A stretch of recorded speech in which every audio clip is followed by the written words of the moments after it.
Greetings, Professor. This is Yolanda Greene-Sanders, and this is my Session 3 Response Assignment Video Presentation. As board members of the Robin Hood Foundation, it is important to consistently review and be reminded of the reason for the Foundation's existence, which is to serve the poor of New York City. For over 25 years now, the Robin Hood Foundation has been intentional in its efforts to fight poverty, with the hope of one day ending poverty in New York City. This foundation has experienced great success through its investment effort to find and fund those organizations dedicated to fighting poverty by meeting the essential needs of the poor within the 5 boroughs of New York City. However, in 2013, there were well over 8 million people in New York City alone. Of those 8 million people, the Robin Hood Foundation's Poverty Tracker found that 1 in 4 people in New York City are living in poverty.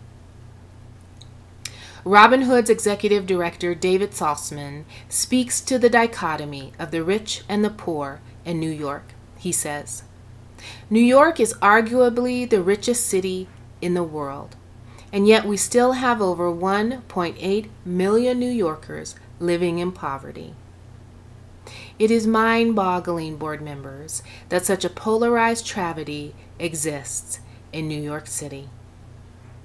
As an invested philanthropist serving on the board of directors with the Robin Hood Foundation, you have been accepted and therefore expected to smartly invest the philanthropic funds that will help create and sustain programs that provide comprehensive and intensive services to the poor of New York City.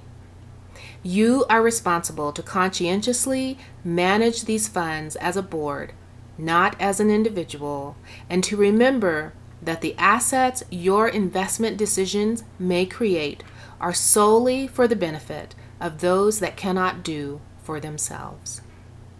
As new board members, your generosity to the foundation is greatly appreciated.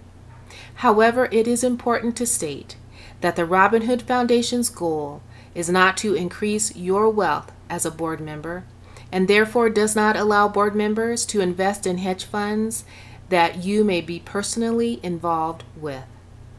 Instead, board members receive standard investor fees as established by the foundation. In conclusion, I would like to reiterate the fiduciary responsibilities of the board as presented on the Robin Hood Foundation's website. It reads, "Robin Hood's Board of Directors is a distinguished group of leaders whose strategic decision-making and guidance steer the organization. Robin Hood is a non-ideological organization, and that fact is reflected in the makeup of the board. The commitment of Robin Hood board members is not only evident in the time they contribute as volunteers, but by the fact that the board members generously underwrite all administrative costs. Board members, your time and your talents are truly making a difference in the lives of New York City. Thank you for your service to the poor of New York City."